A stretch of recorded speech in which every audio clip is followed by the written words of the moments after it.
के दौरान ही मेरिया दो बेटियां वो दोनों लॉ कर रही सी, उन्होंने मैं खुद तैयारी कराई। वो इक्को बैच के विच जदों उन्हां दी 22-23 साल की उम्र सी ते वो जज बन गई हैं। रिटायरमेंट तो बाद फिर बेटियां ने मैनू कंपैल किया बई पापा जी तुसी होर कोई काम ना करो, तुसी साढ़े वर्गे जिन्ने बहुत बच्चे जिहड़े डिजायरस ने उन्होंने नीड है, तुहाडी गाइडेंस की नीड है, तो तुसी इन्हां नू बतौर सारी गाइड करो तो उन्होंने तुसी जज बनाओ।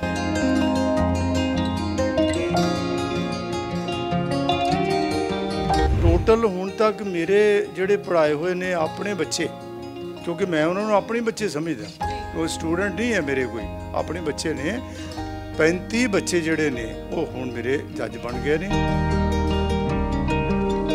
हुण जदों मैं एग्जाम दिता PCS जुडिशल का जज बनने वास्ते, उस वक्त ना तो कोई कोचिंग सी, ना मेरे को कोई इन्ना पैसा सी कि मैं कोचिंग वास्ते कोई खर्च सका, किसी अकैडमी च कोई ज्वाइन कर सका। खुद मैं तैयारी की थी, वो जिहड़ी मैं स्ट्रगल की सी खुद आप, उसका अज जिहड़े बच्चे ने ਉਹਦਾ आनंद माणदे पए ने, ਉਹਦਾ फायदा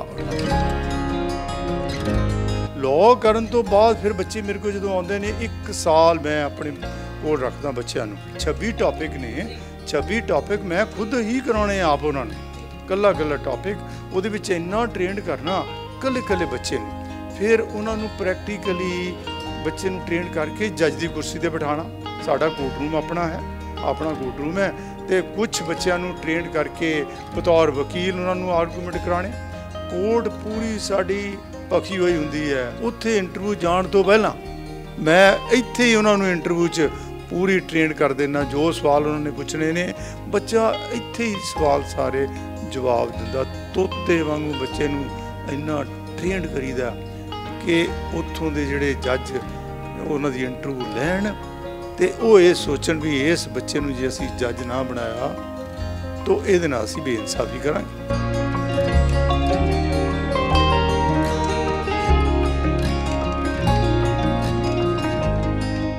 सत श्री अकाल, तुसीं देख रहे हो पंजाबी बुलेटिन ते मैं हां मनप्रीत कौर।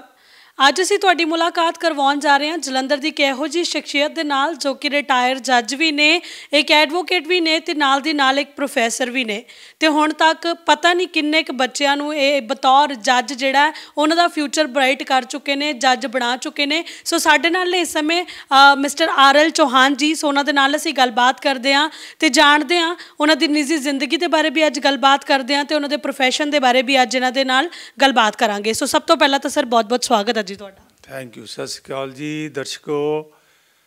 ਤੇ ਸਰ ਸਭ ਤੋਂ ਪਹਿਲਾਂ ਇਹ ਦੱਸੋ ਕਿ ਇਹ ਅਕੈਡਮੀ ਜਿਹੜੀ ਹੈ ਤੁਸੀਂ ਇਹ ਕਦੋਂ ਤੁਸੀਂ ਸਟਾਰਟ ਕੀਤੀ ਸੀਗੀ? ਮੈਂ 2010 ਦੇ ਵਿੱਚ ਬਤੌਰ ਜੱਜ ਰਿਟਾਇਰ ਹੋਇਆ ਹਾਂ ਜੀ। 2010 ਤੋਂ ਬਾਅਦ ਫਿਰ ਰਿਟਾਇਰਮੈਂਟ ਤੋਂ ਬਾਅਦ ਮੇਰਾ ਮਾਈਂਡ ਬਣਿਆ ਕਿ ਮੈਂ ਕਿਉਂ ਨਾ ਜਿਹੜੇ ਬੱਚੇ ਲਾਅ ਕਰ ਰਹੇ ਨੇ ਉਹਨਾਂ ਨੂੰ ਟ੍ਰੇਨ ਕਰਕੇ ਬਤੌਰ ਜੱਜ ਬਣਾਵਾਂ। ਇਹ ਚੀਜ਼ ਮੇਰੇ ਤਦ ਮਨ 'ਚ ਆਈ क्योंकि रिटायरमेंट तो पहला नौकरी के दौरान ही मेरिया दो बेटियां वो दोनों लॉ कर रही सी, उन्होंने मैं खुद तैयारी कराई। वो इक्को बैच के विच जदों उन्हां दी 22-23 साल की उम्र सी तो वो जज बन गई हैं।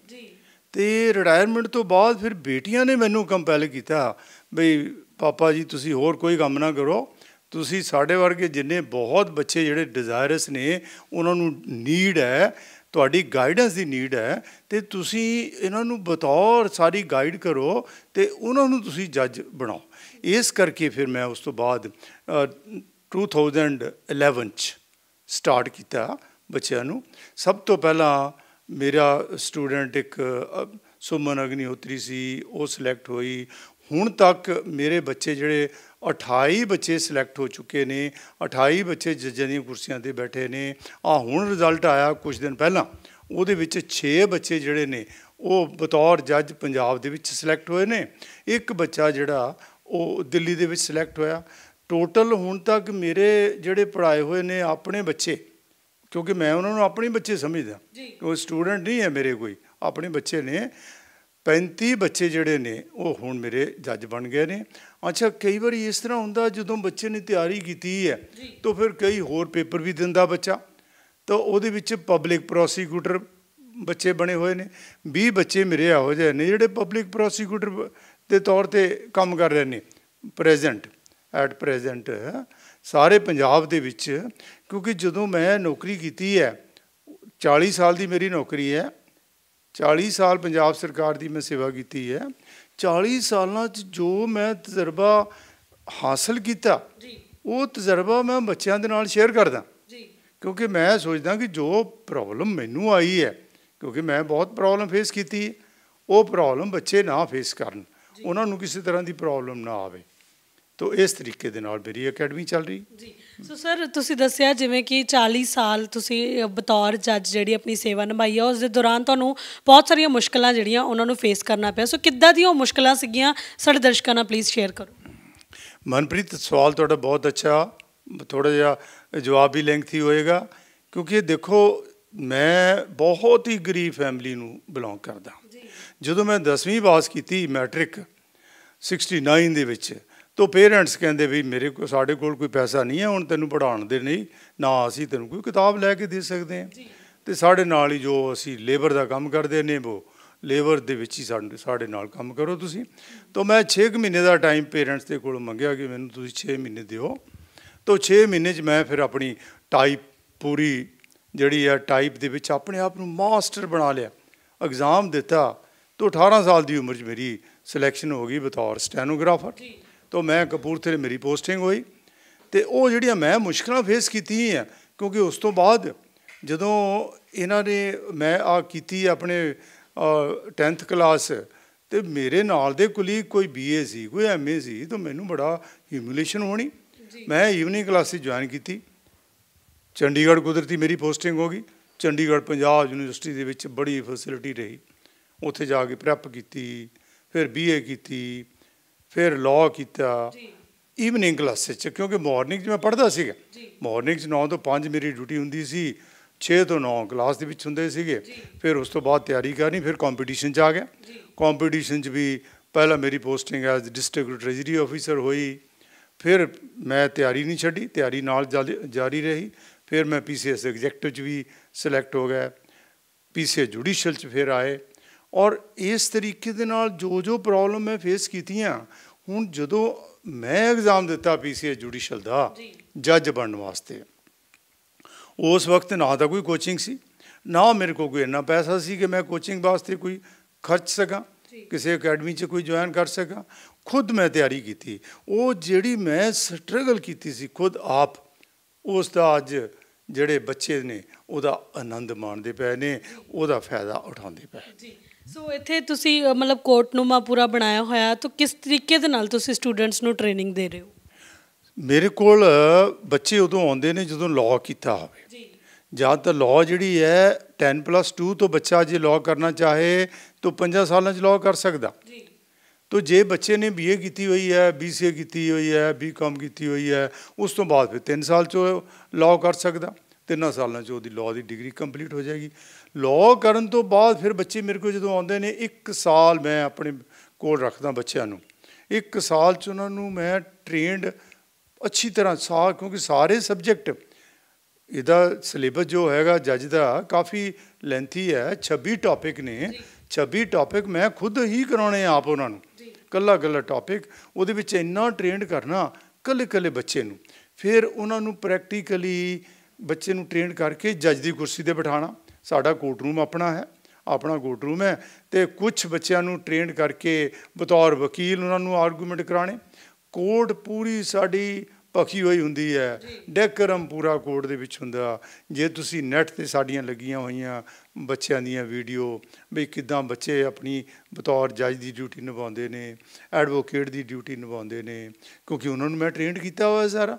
ਇਹ ਆਪਾਂ ਕੋਰਟ ਰੂਮ ਦੇ ਵਿੱਚ ਬੈਠੇ ਹਾਂ, ਕੋਰਟ ਰੂਮ ਦੇ ਵਿੱਚ ਇੱਥੇ ਬੱਚੇ ਆਰਗੂ ਕਰਦੇ ਨੇ, ਇੱਥੋਂ ਹੀ ਬੱਚੇ ਟ੍ਰੇਨਡ ਹੁੰਦੇ ਨੇ। ਇਸ ਤੋਂ ਇਲਾਵਾ ਕਿਉਂਕਿ ਬੱਚਿਆਂ ਦੀ ਇੰਟਰਵਿਊ ਵੀ ਹੋਣੀ ਹੈ, ਸਾਡਾ ਜਦੋਂ ਟੈਸਟ ਹੁੰਦਾ ਉਹਦੇ ਵਿੱਚ 3 ਸਟੇਜਸ ਨੇ।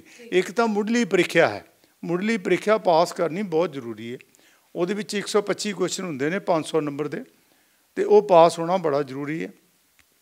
ਕਿਉਂਕਿ ਉਹਦੇ ਵਿੱਚ ਬੱਚਿਆਂ ਦੀ ਸ਼ਾਰਟ ਲਿਸਟ ਕਰਦੇ ਨੇ। ਸ਼ਾਰਟ ਲਿਸਟ ਇਸ ਤਰ੍ਹਾਂ ਕਰਦੇ ਨੇ ਕਿ ਜੇ 10 ਪੋਸਟਾਂ ਅਤੇ ਉਹਨਾਂ ਨੇ 100 ਬੱਚੇ ਕੱਢਣੇ ਨੇ, ਅਤੇ ਉਹਨਾਂ ਦੀ ਅੱਗੇ ਫਿਰ ਮੇਨ ਟੈਸਟ ਹੁੰਦਾ। ਮੇਨ ਐਗਜ਼ਾਮ ਦੇ ਵਿੱਚ ਅੱਗੇ ਫਿਰ ਰਿਟਨ ਦਾ ਟੈਸਟ ਹੁੰਦਾ, ਫਿਰ ਤੀਜੀ ਸਟੇਜ ਹੁੰਦੀ ਇੰਟਰਵਿਊ ਦੀ। ਇੰਟਰਵਿਊ ਦੇ 100 ਨੰਬਰ ਹੁੰਦੇ ਨੇ। ਇੰਟਰਵਿਊ ਵਾਸਤੇ ਬੱਚੇ ਨੂੰ ਟ੍ਰੇਨਡ ਕਰੀਦਾ ਕਲਾਸ ਦੇ ਵਿੱਚ ਵੀ ਅਤੇ ਕੋਰਟ ਰੂਮ ਦੇ ਵਿੱਚ ਵੀ। ਜਦੋਂ ਬੱਚੇ ਦੇ ਉਹਨੇ 2 ਸਟੇਜਸ ਪਾਸ ਕਰ ਲਈਆਂ, ਫਿਰ ਬੱਚੇ ਨੂੰ ਕੋਰਟ ਰੂਮ 'ਚ ਇੱਥੇ ਬਿਠਾ ਕੇ ਪੂਰਾ ਬੋਰਡ ਬਣਾ ਕੇ ਇੱਥੇ ਪ੍ਰੋਪਰਲੀ ਉਹਨਾਂ ਦੀ ਇੰਟਰਵਿਊ ਕੰਡਕਟ ਕਰੀ ਦੀ ਹੈ। ਉਹਨਾਂ ਦੇ ਉੱਥੇ ਇੰਟਰਵਿਊ ਜਾਣ ਤੋਂ ਪਹਿਲਾਂ ਮੈਂ ਇੱਥੇ ਹੀ ਉਹਨਾਂ ਨੂੰ ਇੰਟਰਵਿਊ 'ਚ ਪੂਰੀ ਟ੍ਰੇਨ ਕਰ ਦੇਣਾ। ਜੋ ਸਵਾਲ ਉਹਨਾਂ ਨੇ ਪੁੱਛਣੇ ਨੇ, ਬੱਚਾ ਇੱਥੇ ਹੀ ਸਵਾਲ ਸਾਰੇ ਜਵਾਬ ਦਿੰਦਾ। ਤੋਤੇ ਵਾਂਗੂ ਬੱਚੇ ਨੂੰ ਇੰਨਾ ਟ੍ਰੇਨਡ ਕਰੀਦਾ ਕਿ ਉੱਥੋਂ ਦੇ ਜਿਹੜੇ ਜੱਜ ਉਹਨਾਂ ਦੀ ਇੰਟਰਵਿਊ ਲੈਣ ਅਤੇ ਉਹ ਇਹ ਸੋਚਣ ਵੀ ਇਸ ਬੱਚੇ ਨੂੰ ਜੇ ਅਸੀਂ ਜੱਜ ਨਾ ਬਣਾਇਆ ਤਾਂ ਇਹਦੇ ਨਾਲ ਅਸੀਂ ਬੇਇਨਸਾਫੀ ਕਰਾਂਗੇ। ਤਾਂ ਇਸ ਤਰੀਕੇ ਨਾਲ ਮੇਰੀ ਸਟੱਡੀ ਚੱਲਦੀ ਹੈ। ਕਿਹੜੇ ਸਿਟੀਜ਼ ਤੋਂ ਸਰ ਸਟੂਡੈਂਟਸ ਆ ਰਹੇ ਨੇ ਤੁਹਾਡੇ ਕੋਲ ਕੋਚਿੰਗ ਲੈਣ ਲਈ? ਸਟੂਡੈਂਟ ਮੇਰੇ ਕੋਲ ਮਨਪ੍ਰੀਤ ਸਾਰੇ ਇੰਡੀਆ 'ਚੋਂ ਆ ਰਹੇ ਨੇ, ਕਿਉਂਕਿ ਜੋ ਮੇਰੀ ਕੋਚਿੰਗ ਹੈ, ਮੇਰੇ 26 ਟੌਪਿਕ ਜੋ ਮੈਂ ਕਰਾਉਂਦਾ, ਉਦੋਂ ਬੱਚਾ ਹਰਿਆਣੇ 'ਚ ਵੀ ਕੰਪੀਟੀਸ਼ਨ ਲੜ ਸਕਦਾ, ਰਾਜਸਥਾਨ 'ਚ ਵੀ ਲੜ ਸਕਦਾ, ਮੱਧ ਪ੍ਰਦੇਸ਼ ਵੀ ਜਾ ਸਕਦਾ, ਕੇਰਲਾ 'ਚ ਵੀ ਦੇ ਸਕਦਾ, ਥਰੂ ਆਊਟ ਇੰਡੀਆ ਜਿੱਥੇ ਮਰਜ਼ੀ ਜਾ ਸਕਦਾ। ਇਸ ਵਕਤ ਮੇਰੇ ਕੋਲ ਬੱਚੇ ਕੁਝ ਬੈਂਗਲੌਰ ਬੈਠੇ ਨੇ, ਕੁਝ ਬਠਿੰਡਾ ਬੈਠੇ ਨੇ, ਕੁਛ ਸ਼ਿਮਲੇ ਵੀ ਬੈਠੇ ਨੇ, ਦੂਰ ਦੂਰ ਬੱਚੇ ਬੈਠੇ ਨੇ। ਜਿਹੜੇ ਬੱਚੇ, ਕਿਉਂਕਿ ਮੈਂ ਅੱਜ ਕੱਲ੍ਹ ਕਰੋਨਾ ਵਾਇਰਸ ਕ੍ਰਾਈਸਿਸ ਜਿਹੜਾ ਸਾਡਾ ਹੋਇਆ, ਉਹਦੇ ਵਿੱਚ ਸਾਨੂੰ ਔਨਲਾਈਨ ਸਾਰਾ ਕਰਨਾ ਪਿਆ, ਕਿਉਂਕਿ ਬੱਚਿਆਂ ਦੀ ਬੜੀ ਅਰਨੈਸਟ ਡਿਮਾਂਡ ਸੀਗੀ ਕਿ ਜੀ ਸਾਡਾ ਕੁਛ ਇਹੋ ਜਿਹਾ ਅਰੇਂਜਮੈਂਟ ਕਰੋ, ਘਰ ਦੇ ਵਿੱਚ ਸਾਨੂੰ ਮਤਲਬ ਬਿਜ਼ੀ ਕਰੋ। ਤੁਸੀਂ ਜਿੰਨਾ ਕਿਰਾਇਆ ਹੈ ਅਸੀਂ ਤਾਂ ਉਹ ਵੀ ਭੁੱਲੀ ਜਾ ਰਹੇ। ਅਸੀਂ ਫਿਰ ਆਪਣੀ ਐਪ ਬਣਾ ਕੇ ਹੁਣ ਬੱਚਿਆਂ ਦੀ ਘਰ ਬੈਠਿਆਂ ਦੀ ਮੈਂ ਕਲਾਸ ਲਾਉਂਦਾ। ਫਿਰ ਬੱਚਿਆਂ ਨੂੰ ਪੀਰੀਓਡਿਕਲੀ ਮੈਂ ਪੁੱਛਦਾ ਰਹਿੰਦਾ, ਬਈ ਦੱਸੋ ਬੇਟੇ ਤੁਸੀਂ ਕਲਾਸ ਵੀ ਅਟੈਂਡ ਕੀਤੀ ਹੈ ਅਤੇ ਹੁਣ ਘਰ ਬੈਠੇ ਪੜ੍ਹਦੇ ਹੋ, ਤੁਹਾਨੂੰ ਕੋਈ ਉਹਦੇ 'ਚ ਡਿਫਰੈਂਸ ਤਾਂ ਨਹੀਂ ਲੱਗਦਾ, ਤਾਂ ਕਿਸੇ ਤਰ੍ਹਾਂ ਦੀ ਡੈਫੀਸ਼ੀਐਂਸੀ ਤਾਂ ਨਹੀਂ ਲੱਗਦੀ, ਤਾਂ ਕਿ ਮੈਂ ਹੋਰ ਉਹਨੂੰ ਇੰਪਰੂਵ ਕਰ ਸਕਾਂ। ਕਹਿੰਦੇ ਜੀ ਸਾਨੂੰ ਕੋਈ ਫਰਕ ਨਹੀਂ ਲੱਗਦਾ, ਸਾਨੂੰ ਤਾਂ ਇੰਝ ਲੱਗਦਾ ਵੀ ਸਾਡੀ ਹੁਣ ਕਲਾਸ ਸ਼ੁਰੂ ਹੋ ਗਈ। ਕਿਉਂਕਿ ਬੱਚਿਆਂ ਨੂੰ ਮੈਂ ਬੱਚਿਆਂ 'ਚ ਦੇਖੋ ਡਿਸਿਪਲਿਨ ਲਿਆਉਣਾ ਬਹੁਤ ਜ਼ਰੂਰੀ ਹੈ। ਬੱਚਿਆਂ ਨੂੰ ਇਹ ਕਿਹਾ ਹੋਇਆ ਵੀ ਬੇਸ਼ੱਕ ਦੀ ਤੁਸੀਂ ਘਰ ਬੈਠੇ ਹੋ, ਜਦੋਂ ਘਰ ਬੈਠਣਾ ਪੂਰੇ ਤਿਆਰ ਹੋ ਕੇ ਰੈਡੀ ਹੋ ਕੇ ਇੰਝ ਸਮਝਣਾ ਕਿ ਮੈਂ ਕਲਾਸ ਦੇ ਵਿੱਚ ਜਾ ਰਹੇ ਹਾਂ, ਅਤੇ ਤੁਹਾਡੇ ਆਸੇ ਪਾਸੇ ਕੋਈ ਵੀ ਘਰ ਦਾ ਮੈਂਬਰ ਨਾ ਹੋਵੇ, ਤਾਂ ਕਿ ਤੁਸੀਂ ਔਰ ਮੈਂ ਤੁਹਾਡੇ ਮੋਬਾਈਲ 'ਚ ਅਤੇ ਤੁਸੀਂ ਬੈਠੇ ਹੋ, ਥਰਡ ਆਦਮੀ ਨਾ ਕੋਈ ਹੋਵੇ। ਕਿਉਂਕਿ ਜੋ ਬੱਚੇ ਦੀ ਮੈਂ ਕਾਪੀਆਂ ਰਿਕਾਰਡ ਬਣਾਉਂਦਾ ਉਹਨਾਂ ਦਾ, ਔਰ ਰਾਈਟਿੰਗ ਇੰਨੀ ਰਾਈਟਿੰਗ ਉਹਨਾਂ ਦੀ ਕਰਾਈ ਦੀ ਕਿ ਹੈਂਡ ਰਾਈਟਿੰਗ ਉਹਨਾਂ ਦਾ ਇੱਕ ਤਾਂ ਸੁਧਰ ਜਾਂਦਾ, ਉਹਨਾਂ 'ਚ ਬੜੀ ਇੰਪਰੂਵਮੈਂਟ ਆ ਜਾਂਦੀ ਹੈ ਹੈਂਡ ਰਾਈਟਿੰਗ ਦੇ ਵਿੱਚ। ਉਹ ਕਾਪੀਆਂ ਉਹਨਾਂ ਦੀਆਂ ਪਰਮਾਨੈਂਟ ਰਿਕਾਰਡ ਹੈ ਉਹਨਾਂ ਦੇ ਕੋਲ। ਔਨਲਾਈਨ ਵੀ ਉਹੋ ਹੀ ਪ੍ਰੋਸੈਸ ਹੈ ਜੋ ਪਹਿਲਾਂ ਚੱਲਦਾ ਪਿਆ ਸੀਗਾ। ਇਸ ਤਰੀਕੇ ਦੇ ਨਾਲ ਬੱਚਿਆਂ ਨੂੰ ਟ੍ਰੇਨ ਕਰ ਰਹੇ ਹਾਂ। ਸੋ ਸਰ, ਇੱਕ ਸਟੂਡੈਂਟ ਦੇ ਵਿੱਚ ਐਜ਼ ਅ ਜੱਜ ਬਣਨ ਦੇ ਲਈ ਕਿਹੜੀ ਚੀਜ਼ ਜਿਹੜੀ ਮੇਨ ਹੈ ਤੁਸੀਂ ਅਹਿਮ ਸਮਝਦੇ ਹੋ ਕੀ ਹੋਣਾ ਚਾਹੀਦਾ ਉਹਦੇ 'ਚ? ਦੇਖੋ, ਬੱਚੇ 'ਚ ਅਹਿਮ ਇਹ ਹੋਣਾ ਚਾਹੀਦਾ ਕਿ ਲਾਅ ਕਰਨ ਤੋਂ ਬਾਅਦ ਜੇ ਬੱਚਾ ਕਹੇ ਜੀ ਮੈਂ ਹੁਣ ਕੋਈ ਅਥਾਰਟੀ ਬਣਨਾ ਚਾਹੁੰਦਾ, ਮੈਂ ਜੱਜ ਬਣਨਾ ਚਾਹੁੰਦਾ, ਅਤੇ ਸਭ ਤੋਂ ਪਹਿਲਾਂ 1 ਸਾਲ ਲਈ ਉਹਨੂੰ ਦੁਨੀਆਦਾਰੀ ਛੱਡਣੀ ਪੈਣੀ ਹੈ। ਕਿਉਂਕਿ ਇਹ ਹੈ ਭਗਤੀ। 1 ਸਾਲ ਦੀ ਭਗਤੀ ਮੇਰੇ ਕੋਲ ਅਪਰੋਕਸੀਮੇਟਲੀ 1 ਸਾਲ ਲੱਗਦਾ। 1 ਸਾਲ ਵਾਸਤੇ ਬੱਚੇ ਨੂੰ ਨਾ ਤਾਂ ਕੋਈ ਫੰਕਸ਼ਨ ਅਟੈਂਡ ਕਰੇ, ਉਹਦੇ ਵਾਸਤੇ ਸਟੱਡੀ ਆ ਔਰ ਸਿਰਫ ਸਟੱਡੀ ਹੈ, ਔਰ ਹੋਰ ਉਹਦੇ ਵਾਸਤੇ ਕੋਈ ਨਹੀਂ। ਕਿਉਂਕਿ ਆਪਾਂ ਸੁਣਦੇ ਆ ਰਹੇ ਹਾਂ ਕਿ hard work is key to success. ਜਿਨ੍ਹਾਂ ਨੇ ਮਿਹਨਤ ਕੀਤੀ ਹੈ, ਜਿਹੜਾ ਸਖਤ ਮਿਹਨਤ ਕਰਦਾ, ਕਿਉਂਕਿ ਦੇਖੋ ਮਨਪ੍ਰੀਤ, ਕਿਸੇ ਵੀ ਬੱਚੇ 'ਚ ਜਿਹੜਾ ਲਾਅ ਕਰਕੇ ਆਇਆ ਉਹਦੀ ਬੁੱਧੀ 'ਚ ਕੋਈ ਕਮੀ ਨਹੀਂ ਹੁੰਦੀ, ਇੰਟਲੈਕਟ 'ਚ ਕੋਈ ਕਮੀ ਨਹੀਂ ਹੈ, ਪਰ ਉਹਨਾਂ ਦੀ ਜਿਹੜੀ ਬੁੱਧੀ ਹੈ, ਉਹਨਾਂ ਦਾ ਇੰਟਲੈਕਟ ਹੈ, ਉਹ ਸੁੱਤਾ ਰਹਿੰਦਾ। ਪ੍ਰੋਬਲਮ ਇਹ ਆਉਂਦੀ ਹੈ ਤਾਂ ਮੈਂ ਉਹੋ ਹੀ ਇੰਟਲੈਕਟ ਉਹਨਾਂ ਦੇ ਵਿੱਚ ਜਿਹੜਾ ਹੈ ਉਹਨੂੰ ਜਗਾਉਣਾ, ਉਸੇ ਇੰਟਲੈਕਟ ਨੂੰ ਸ਼ਾਰਪ ਕਰਦੇ ਹਾਂ। ਕਿਉਂਕਿ ਉਹ ਇੰਟਲੈਕਟ ਆਮ ਤੌਰ 'ਤੇ ਬੱਚੇ ਪ੍ਰੋਪਰਲੀ ਯੂਜ਼ ਹੀ ਨਹੀਂ ਕਰਦੇ, 10% ਯੂਜ਼ ਕਰਦੇ ਨੇ। ਮੈਂ ਉਹਨਾਂ ਨੂੰ ਮੋਟੀਵੇਟ ਕਰਕੇ ਕੈਪੇਬਲ ਬਣਾ ਕੇ ਉਹੋ ਹੀ ਜਿਹੜੀ ਉਹਨਾਂ 'ਚ ਆਪਣੇ 'ਚ ਕੁਆਲਿਟੀ ਹੈ, ਇਨਰ ਸਾਈਡ ਹਿਡਨ ਕੁਆਲਿਟੀ ਹੈ, ਛੁਪੀ ਹੋਈ ਕੁਆਲਿਟੀ ਹੈ, ਉਹਨੂੰ ਬਾਹਰ ਲਿਆ ਕੇ ਐਟ ਲੀਸਟ ਮੈਕਸੀਮਮ ਉਹਦੀ ਯੂਟੀਲਾਈਜੇਸ਼ਨ ਬੱਚੇ ਦੇ ਕੋਲੋਂ ਹੀ ਕਰਾਉਣਾ। ਤਾਂ 1 ਸਾਲ ਦੇ ਵਿੱਚ ਕੁਛ ਪੇਰੈਂਟ ਚਾਹੁੰਦੇ ਨੇ ਮਤਲਬ ਜੇ ਬੱਚੀ ਨੂੰ ਭੇਜਣਾ, ਪੇਰੈਂਟ ਚਾਹੁੰਦੇ ਨੇ ਵੀ ਸਾਡੇ ਬੇਟੀ ਨੂੰ ਭੇਜ ਰਹੇ ਹਾਂ, ਕੋਈ ਸਿਕਿਉਰਿਟੀ ਵੀ ਹੋਵੇ। ਤਾਂ ਸਾਡੇ ਜਿਹੜੇ ਇੱਥੇ ਓਨਰ ਨੇ ਅਨਿਲ ਦੀਵਾਨ ਜੀ, ਉਹਨਾਂ ਨੇ ਲੜਕੀਆਂ ਵਾਸਤੇ ਸਪੈਸ਼ਲੀ ਇੱਥੇ ਇੱਕ ਪੀਜੀ ਬਣਾਇਆ ਹੋਇਆ, ਬੜੇ ਅੱਛੇ ਰੂਮ ਬਣਾਏ ਹੋਏ ਨੇ, AC ਲਾਏ ਹੋਏ ਨੇ, गर्मियां ਲਈ सर्दियों च बकायदा हीटर लाए हुए ने उन्हों का बहुत अच्छा सिस्टम बनाया होया तो बच्चे इत्थे रहिंदे ने बड़े सिक्योर रहिंदे ने उन्होंने बच्चों को किसी तरह की कोई प्रॉब्लम नहीं आती तो इस तरीके दे नाल बच्चे जिहड़े हुण लड़कियां इत्थे रह के जांदियां तो नैचुरली है 1 साल जे इत्थे लगा होएगा तन मन दे नाल 1 साल फिर उन्होंने पेरेंट्स जिहड़े ने कदे कदे मिलण आउंदे ने पर उन्होंने नहीं अलाउ मैं करदा भी तुसीं जाओ फंक्शन भी जिहड़े आए ने देखो ना हुण जे तुसीं फंक्शन इग्नोर करके जज बन गए तो फिर तो जिन्ने मर्जी बतौर जज बन के तुसीं फंक्शन अटेंड करो सारे फिर उहदे नाल तुसीं भी रैलिश करोगे तो तुहाडे रिश्तेदार भी एक घर दे विच एक जे बच्चा जज बन जाए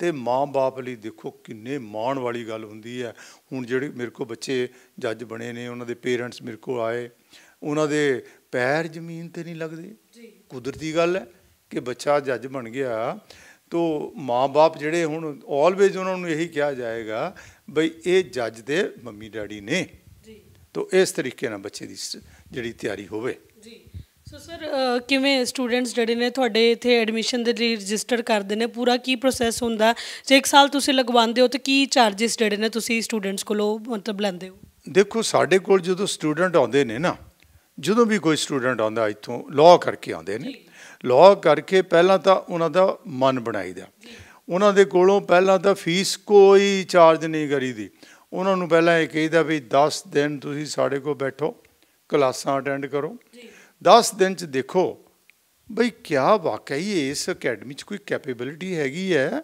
कि सानू जज बना सकती है तो जे उन्हों का मन बने बई हाँ जी सानू साडा मन बन गया तो तुसी चार्जिस दसो क्योंकि पीजी दे इन्ने पैसे उन्होंने लाए हुए ने बिल्डिंग ते आ बिल्डिंग सारी बनाई हुई है वो फिर चार्जिस कुछ बच्चे इहो जिहे ने बड़े गरीब बच्चे ने कई बहुत पेरेंट्स ने इहो जिहे मेरे को जिहड़े बच्चे आप लेबर का काम कर रहे हैं हुण मैं खुद एक लेबर जिहड़ा लेबर का आदमी सी उहदा बच्चा तो नैचुरली जे कोई मैनू आके कहेगा नाले बई मेरे पेरेंट्स बड़े गरीब है जी पेरेंट्स ही कहेंगे जी असीं नहीं फीस दे सकते साडा तो ये हाल है फिर वो वेरीफाई करीदा जरूर बई किते कोई आदमी झूठ ना बोले जे लगे तो उन्होंने कोलों कोई फीस भी चार्ज नहीं करी दी नॉर्मली जिहड़ी है वो फीस सारे साल की 1,30,000 जे बच्चा वो भी बच्चा जी प्रैफर करके दवे बाई इंस्टॉलमेंट कोई उहदे च ये बंदिश नहीं हुंदी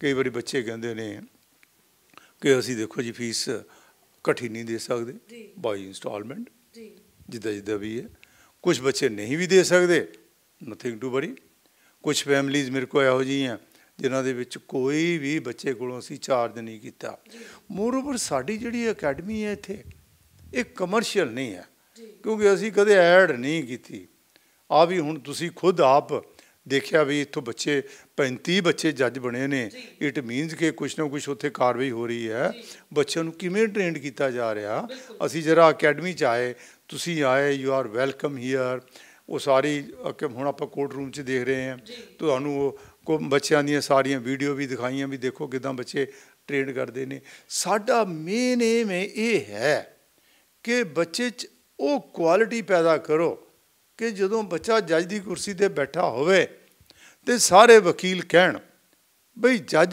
काबल होवे तो ऐसा जज काबल होवे काबलियत होवे सारा कुछ जानता होवे तो जे बच्चा वकील के तौर पर कदे उन्हें मौका मिल गया वो आर्गू करन दा तो जज भी कहे भी बल्ले बल्ले आर्गूमेंट तो ऐसी चाहिए हर प्रोविजन जिहड़ी आ होनी चाहिए और मेरे बच्चे जिहड़े ने जे तुसी इत्थे खड़ा लो 10 घंटे बगैर किसी कागज़ पत्तर तो वो बोल के तुहानूं सारा लॉ के बारे जानकारी दिंदे रहणगे क्योंकि हर रोज़ मैं लैक्चर दिता नैक्सट डे वो मैं टैसट भी लैना क्योंकि उन्होंने इन्ना मैं काबल बनाना कि जे हाई कोर्ट टैसट लवे तो 80% तो नंबर उन्होंने कट ना हुण कुछ बच्चे है ने मेरे को इत्थे 98% नंबर लै हाई कोर्ट ने टैसट लिया 98%, 93%, 95% आ बच्चों की पोजीशन है क्योंकि जदों बच्चे ने दुनियादारी छड्ड के तो इधरले पासे उहदा झुकाव आ गया जदों बच्चे ने मन बना लिया अपना बई मैं जज बनना तो फिर ਉਹਦੇ ਵਾਸਤੇ ਕੋਈ ਪ੍ਰੋਬਲਮ ਨਹੀਂ। Where there is a will definitely there is a way. So ਹੁਣ ਵੀ ਸਰ ਪੜ੍ਹਦੇ ਹੋਣਗੇ ਕੁਝ ਬੱਚੇ ਜਿਹੜੇ ਲਾਅ 'ਚ ਮਤਲਬ ਕਲਾਸਿਸ ਲੈ ਰਹੇ ਨੇ, ਸੋ ਉਹਨਾਂ ਵਾਸਤੇ ਕੋਈ ਟਿਪ ਜੇ ਤੁਸੀਂ ਦੱਸਣਾ ਚਾਹੋ ਤਾਂ। ਹਾਂ, ਬੱਚੇ ਜਿਹੜੇ ਲਾਅ ਕਰ ਰਹੇ ਨੇ ਉਹਨਾਂ ਵਾਸਤੇ ਮੇਰੀ ਐਡਵਾਈਸ ਹੁਣ ਤੋਂ ਹੀ ਹੈ, ਜਿਹੜੇ ਲਾਅ ਕਰ ਰਹੇ ਨੇ, ਬਈ ਤੁਸੀਂ ਹੁਣ ਤੋਂ ਹੀ ਆਪਣਾ ਮਨ ਬਣਾ ਕੇ ਰੱਖੋ ਕਿ ਮੈਂ ਤਾਂ ਜੱਜ ਬਣਨਾ। ਉਸੇ ਪੁਆਇੰਟ ਆਫ ਵਿਊ ਦੇ ਨਾਲ ਲਾਅ ਦੇ ਕਨਸੈਪਟ ਜਿਹੜੇ ਨੇ ਪ੍ਰੋਪਰਲੀ ਅੰਡਰਸਟੈਂਡ ਕਰੋ, ਕਿਉਂਕਿ ਜੇ ਤੁਸੀਂ ਚਾਹੁੰਦੇ ਹੋ ਕਿ ਡਿਊਰਿੰਗ ਯੋਰ ਲਾਅ ਤੁਸੀਂ ਘਰ ਬੈਠੇ ਤਿਆਰੀ ਕਰਨਾ ਚਾਹੁੰਦੇ ਹੋ ਤੇ ਆਨਲਾਈਨ ਤੁਸੀਂ ਮੇਰੇ ਨਾਲ you can connect with me also. Online ਤੁਸੀਂ ਉਹ ਵੀ ਸਟੱਡੀ ਕਰ ਸਕਦੇ ਹੋ। ਉਹਦੇ ਨਾਲ ਤੁਹਾਡਾ 1 ਸਾਲ ਬੜੇ ਆਰਾਮ ਦੇ ਨਾਲ ਸੇਵ ਹੋ ਜਾਏਗਾ। ਮੇਰੇ ਕੋਲ ਬਹੁਤ ਬੱਚੇ ਨੇ ਜਿਹੜੇ ਪੇਰੈਂਟਸ ਬੱਚੇ ਨੂੰ ਉਦੋਂ ਲੈ ਕੇ ਆਉਂਦੇ ਨੇ ਜਦੋਂ 10th ਕਲਾਸ ਹੀ ਹੁੰਦੀ ਹੈ, ਬਈ ਦੱਸੋ ਜੀ ਬੱਚੇ ਦੀ ਹੁਣੀ ਲਾਈਨ ਤੁਸੀਂ ਸ਼ੁਰੂ ਕਰੋ। ਫਿਰ ਬੱਚੇ ਨੂੰ ਕਹੀਦਾ ਵੀ 10+2 ਤੁਸੀਂ ਕਰਾਓ। ਉਹਦੇ ਵਿੱਚ ਤੁਸੀਂ ਕੋਈ ਸਬਜੈਕਟ ਇਹੋ ਜਿਹਾ ਨਹੀਂ ਹੈ ਵੀ ਜਿਹੜਾ ਕੋਈ ਨੋਨ ਮੈਡੀਕਲ ਜਾਂ ਮੈਡੀਕਲ ਰੱਖਣ ਵਾਲੀ ਗੱਲ ਹੈ। ਜਿਹੜਾ ਮਰਜ਼ੀ ਸਬਜੈਕਟ ਤੁਸੀਂ ਰੱਖ ਸਕਦੇ ਹੋ। ਆਰਟ 'ਤੇ ਜਿਹੜਾ ਮਰਜ਼ੀ ਸਬਜੈਕਟ ਰੱਖੋ। 10+2 ਕਰਨ ਤੋਂ ਬਾਅਦ ਲਾਅ 'ਚ ਐਡਮਿਸ਼ਨ ਦਵਾਓ। 5 ਸਾਲਾਂ 'ਚ ਬੱਚੇ ਨੇ LLB ਕਰ ਜਾਣੀ ਹੈ। ਤਾਂ ਉਸ ਡਿਊਰਿੰਗ 5 ਈਅਰ ਬੱਚੇ ਨੇ ਮੇਰੇ ਕੋਲ ਵੀ ਕੋਚਿੰਗ ਲੈ ਜਾਣੀ ਹੈ। ਸਾਈਮਲਟੇਨੀਅਸਲੀ ਉਹਨੇ ਲਾਅ ਕਰ ਲਈ ਅਤੇ ਨਾਲ ਹੀ ਕੋਚਿੰਗ ਲੈ ਲਈ। ਲਾਅ ਕਰਨ ਦੇ ਬਾਅਦ ਜਦੋਂ ਐਗਜ਼ਾਮ ਆਇਆ, definitely the child will excel. ਉਹ ਤਾਂ ਕਮਾਲ ਕਰਕੇ ਦਿਖਾਏਗਾ ਐਗਜ਼ਾਮ ਦੇ ਵਿੱਚ। ਪਰ ਇਹ ਹੈ ਕਿ ਦੁਨੀਆਦਾਰੀ ਛੱਡ ਕੇ ਹੁਣ ਮੈਂ ਜਦੋਂ ਮੇਰੇ ਕੋਲ ਬੱਚੇ ਆਉਂਦੇ ਨੇ, ਮੈਂ ਨਾ ਤਾਂ ਉਹਨਾਂ ਨੂੰ ਕੋਈ ਫੰਕਸ਼ਨ ਅਟੈਂਡ ਕਰਨ ਦਿੰਦਾ, ਮੋਬਾਈਲ ਵੀ ਉਹਨਾਂ ਦੇ ਯੂਜ਼ ਨਹੀਂ ਕਰਨ ਦਿੰਦਾ, ਕਿਉਂਕਿ ਮੋਬਾਈਲ 'ਤੇ ਬੱਚਿਆਂ ਦੇ ਹੈਂਡਰਾਈਟਿੰਗ ਬਹੁਤ ਖਰਾਬ ਹੋ ਜਾਂਦੇ, ਬੱਚਿਆਂ ਦੀ ਰਾਈਟਿੰਗ ਖਰਾਬ ਹੋ ਜਾਂਦੀ ਹੈ, ਬੱਚਿਆਂ ਦੀ ਲੈਂਗੁਏਜ ਖਰਾਬ ਹੋ ਜਾਂਦੀ ਹੈ। ਬਹੁਤ ਘੱਟ ਮੋਬਾਈਲ ਯੂਜ਼ ਕਰਦੇ ਨੇ। ਸਿਰਫ ਉਹ ਉਸ ਵਾਸਤੇ ਯੂਜ਼ ਕਰਦੇ ਨੇ ਜਦੋਂ ਉਹਨਾਂ ਨੇ ਮੈਨੂੰ ਸੁਣਨਾ ਹੋਵੇ। ਤਾਂ ਇਸ ਤਰੀਕੇ ਨਾਲ ਜਿਹੜੇ ਨਵੇਂ ਬੱਚੇ ਨੇ ਉਹ ਹੁਣ ਤੋਂ ਵੀ ਸਟਾਰਟ ਕਰ ਸਕਦੇ ਨੇ, ਤਾਂ ਕਿ ਪੇਰੈਂਟਸ ਲਈ ਇੱਕ ਉੱਭਰ ਕੇ ਸਾਹਮਣੇ ਆਓ, ਉਹਨਾਂ ਲਈ ਮਾਣ ਦੇ ਤੌਰ 'ਤੇ ਪਤਾ ਲੱਗੇ ਉਹਨਾਂ ਨੂੰ, ਮਾਂ ਬਾਪ ਨੂੰ ਮਾਣ ਹੋਵੇ ਤੁਹਾਡੇ 'ਤੇ। ਤਾਂ ਇੱਕ ਮੈਂ ਆਪਣੇ ਜਿਹੜੇ ਨਵੇਂ ਸਟੂਡੈਂਟ ਹੈ ਉਹਨਾਂ ਨੂੰ ਜਿਹੜੀ ਐਡਵਾਈਸ ਕਰਾਂਗਾ ਕਿ ਪੇਰੈਂਟਸ ਦਾ ਜਿੰਨਾ ਤੁਸੀਂ ਸਤਿਕਾਰ ਕਰੋਗੇ, ਮਾਂ ਬਾਪ ਨੇ ਦੇਖੋ ਤੁਹਾਨੂੰ ਪੈਦਾ ਕੀਤਾ, ਮਾਂ ਬਾਪ ਕਦੇ ਬੱਚੇ ਦੇ ਦੁਸ਼ਮਣ ਨਹੀਂ ਹੁੰਦੇ। ਜੇ ਮਾਂ ਬਾਪ ਤੁਹਾਨੂੰ ਗਾਲਾਂ ਵੀ ਕੱਢਦੇ ਨੇ, ਤੁਹਾਨੂੰ ਮਾਰਦੇ ਵੀ ਨੇ, ਤਾਂ ਇਹਦਾ ਮਤਲਬ ਇਹ ਨਹੀਂ ਕਿ ਉਹ ਦੁਸ਼ਮਣ ਨੇ। ਜਿਹੜਾ ਮਾਂ ਬਾਪ ਸਗੋਂ ਝਿੜਕਦਾ, ਇਟ ਮੀਨਸ ਕਿ ਉਹ ਤੁਹਾਡੇ ਨਾਲ ਲਵ ਐਂਡ ਅਫੈਕਸ਼ਨ ਇੰਨਾ ਉਹਦੇ ਮਨ ਦੇ ਵਿੱਚ ਹੈ ਕਿ ਮੇਰਾ ਬੱਚਾ ਵਿਗੜ ਨਾ ਜਾਏ, ਮੇਰਾ ਬੱਚਾ ਸੁਧਰ ਜਾਏ। ਤੋ ਮਾਂ ਬਾਪ ਦੀ ਛਤਰ ਛਾਇਆ ਦੇ ਵਿੱਚ ਬੈਠ ਕੇ ਕਰੋ। ਕਈ ਬੱਚੇ ਬੜੇ ਹੋ ਜਾਂਦਾ ਜੀ, ਅਸੀਂ ਦਿੱਲੀ ਜਾ ਆਈਏ, ਅਸੀਂ ਚੰਡੀਗੜ੍ਹ ਜਾ ਕੇ ਸਟੱਡੀ ਕਰ ਲਈਏ। ਜਿਹੜਾ ਕੰਮ ਤੁਸੀਂ ਘਰ ਬੈਠ ਕੇ ਸਟੱਡੀ ਕਰ ਸਕਦੇ ਹੋ ਉਹਨੂੰ ਬਾਹਰ ਜਾਣ ਦੀ ਲੋੜ ਨਹੀਂ। ਘਰ ਬੈਠ ਕੇ ਤੁਸੀਂ ਸਟੱਡੀ ਕਰੋ, ਤਿਆਰੀ ਕਰੋ, ਕਿਉਂਕਿ ਸੈਲਫ ਸਟੱਡੀ, ਮੇਰੀ ਸਾਰੀ ਸੈਲਫ ਸਟੱਡੀ ਹੈ, ਪਰ ਤੁਹਾਡਾ ਜਿਹੜਾ ਸਟਰੋਂਗ ਡਿਟਰਮੀਨੇਸ਼ਨ ਹੈ, ਦ੍ਰਿੜ ਇਰਾਦਾ ਜਿਹੜਾ ਨਾ ਤੁਹਾਡਾ, ਉਹ ਤੁਹਾਨੂੰ ਆਪਣੇ ਆਪ ਸਹੀ ਟੀਚੇ 'ਤੇ ਲੈ ਕੇ ਜਾਏਗਾ ਔਰ ਹਰ ਹਾਲਤ 'ਚ ਲੈ ਕੇ ਜਾਏਗਾ। ਦੁਨੀਆ ਦੇ ਵਿੱਚ ਜੇ ਤੁਸੀਂ ਸਟੋਰੀਆਂ ਦੇਖੋ ਬੜੇ ਵਿਅਕਤੀਆਂ ਦੀਆਂ, ਉਹਨਾਂ ਨੇ ਕਦੇ ਆਪਣਾ ਦਿਲ ਨਹੀਂ ਛੱਡਿਆ। ਜੇ ਕਦੇ ਫੇਲ ਵੀ ਹੋ ਗਏ ਤਾਂ ਇਹਦਾ ਮਤਲਬ ਇਹ ਨਹੀਂ ਵੀ ਆਪਾਂ ਗਿਵ ਅਪ ਕਰ ਦਈਏ, ਕਿਉਂਕਿ failures are pillars of success.